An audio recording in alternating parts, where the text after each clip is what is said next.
Tudo bem, pessoal? Sejam bem-vindas e bem-vindos à aula sobre a vida das formigas cortadeiras. E hoje vocês irão aprender sobre a morfologia, a taxonomia, o comportamento e a ecologia desses fantásticos insetos sociais. Também irão compreender a chave para a organização desses fantásticos seres. Na morfologia, as formigas, como todo inseto, têm um corpo dividido em 3 partes, que são cabeça, tórax e abdômen. Na parte da cabeça estão inseridas os olhos, ocelos, peças bucais e as antenas. As formigas possuem olhos compostos, não tão bem desenvolvidos, mas possuem ainda assim 3 ocelos no alto da cabeça. As peças bucais são do tipo mordedora, mastigadora. A antena é do tipo geniculada, que é esse tipo de antena que forma uma dobra. O tórax, que é a segunda divisão do corpo dos insetos, aonde está inserida as pernas e as asas das formigas, e também é no tórax que serve para a gente conseguir identificar os gêneros de formigas cortadeiras que estamos abordando. As asas das formigas, que são presentes somente em formigas férteis, ou seja, tanajuras e bitus, são do tipo membranosas. São asas mais flexíveis. E as pernas são do tipo ambulatória, serve para andar e correr. O abdômen, que é a terceira divisão do corpo dos insetos, e no caso das formigas, é um abdômen do tipo pedúnculo, que é esse tipo de abdômen que forma uma cintura típico das vespas e das formigas. Uma curiosidade, que o abdômen só é mais desenvolvido em formigas férteis, tanajuras e bitus, no caso das saúvas. Isso porque o abdômen das formigas férteis, por exemplo, no caso da fêmea, é muito maior se comparado com o abdômen de uma formiga estéril. Isso porque é na região do abdômen aonde comporta os órgãos reprodutores. Sobre a taxonomia das formigas, elas pertencem ao reino animal, ao filo dos artrópodes, já que possuem o exoesqueleto articulado. Superclasse Hexápoda, já que possuem 3 pares de pernas. A classe dos insetos, cuja característica principal é ter o corpo dividido em 3 partes. A ordem dos himenópteros, como por exemplo, formigas, abelhas, vespas, mamangavas. Subordem Apocrita, superfamília Formicoide, família Formicide, superfamília Myrmicide. E o tribo Atini, e entre elas estão as formigas cortadeiras. Como vou abordar as formigas cortadeiras, então vou destacar 2 gêneros de formigas, que são a do gênero Ata, conhecida popularmente como saúva, e a do gênero Acromimex, conhecidas como quenquens. Dá para diferenciar um gênero do outro por causa da quantidade de espinhos que se encontram no tórax. O gênero Ata tem 3 espinhos no tórax, enquanto a do gênero Acromimex possui 4. As formigas de um mesmo formigueiro podem apresentar formas e tamanhos diferentes, mas está muito relacionado com as funções com que elas exercem. Por exemplo, tem a rainha, que é a fêmea fértil que coloca os ovos. Tem as operárias, que, por exemplo, tem as cortadeiras, que recortam as folhas, e também tem as carregadeiras, que carregam o material vegetal para dentro do formigueiro. Tem também as soldadas, que cuidam da defesa dessa sociedade.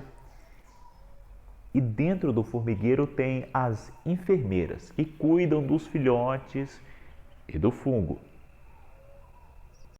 Formação de um formigueiro e sociedade das formigas. Formigueiros que têm 3 anos de idade passam a produzir formigas férteis, tanto machos quanto fêmeas. Os machos são os bitus e as fêmeas são as tanajuras. E uma característica dessas formigas férteis é que elas possuem asas. As formigas que não são férteis, as estéreis, como as operárias, as carregadoras, enfermeiras, nessas castas, elas não são férteis. Elas nunca tiveram asa desde quando elas nasceram. Somente, no caso, as tanajuras, na época de revoada. Revoada é quando essas formigas saem para poder acasalar. E também os machos, que são os bitus. O que acontece? Nessa época, a época de revoada, elas saem em acasalamento. As tanajuras, elas voam com vários machos em volta e acasalam em torno de 8 machos. Depois, essas tanajuras caem em terra. Em seguida, elas tiram as próprias asas e começam a cavar um buraco no solo. Em seguida, elas acabam regurgitando o fungo que ela engoliu do antigo formigueiro, passam a defecar em cima desse fungo e vai passar a cultivar esse fungo. E também, juntamente, vai passar a cuidar dos primeiros ovos, até que esses ovos venham a eclodir. Aí, só a partir daí, a primeira formiga vai passar a caçar alimento para o fungo, para assim alimentar a nova sociedade das formigas. Depois de um tempo, essa tanajura colocou diversos ovos e já tem uma sociedade mais completa. É considerada completa quando tem todas as castas juntas. Por exemplo, operária, soldada, carregadora ou enfermeira. E dentro de um formigueiro é bem organizado, porque existem câmeras diferentes. Existem as câmeras onde estão os fungos com os filhotes, outras que servem para deslocar terra, as formigas, e até mesmo câmeras de lixo. Ou seja, as formigas também pensam nessa parte sanitária da sociedade delas. O comportamento das formigas.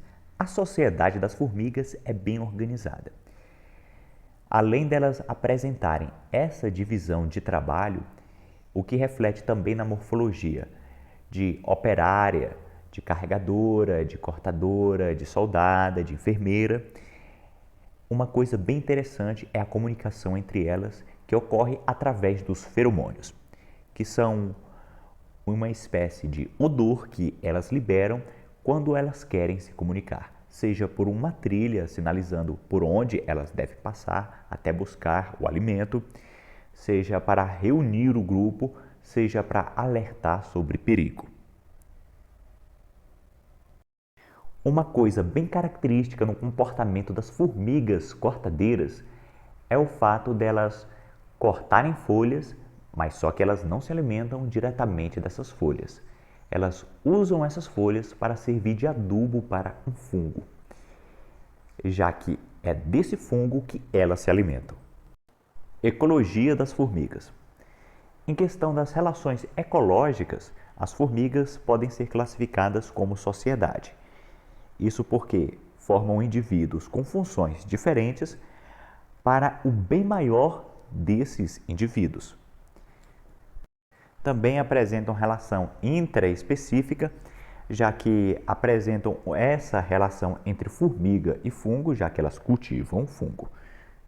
E a presença de formigas como a saúva contribui para o meio ambiente. Por exemplo, o solo compacto do cerrado, aonde a água da chuva não infiltra com facilidade se não fosse pela presença de pequenos invertebrados e também algumas plantas que infiltram no solo, fazendo com que o solo se torne mais permeável, e também por causa das formigas cortadeiras, mais especificamente da saúva, já que elas fazem extensas galerias para formar os seus formigueiros. Isso ajuda na infiltração da água da chuva e, consequentemente, leva o nutriente para partes mais profundas, o que, por sua vez, são absorvidos pelas raízes das plantas. Pessoal, e essa foi a aula de hoje. Espero que tenham gostado. Até a próxima!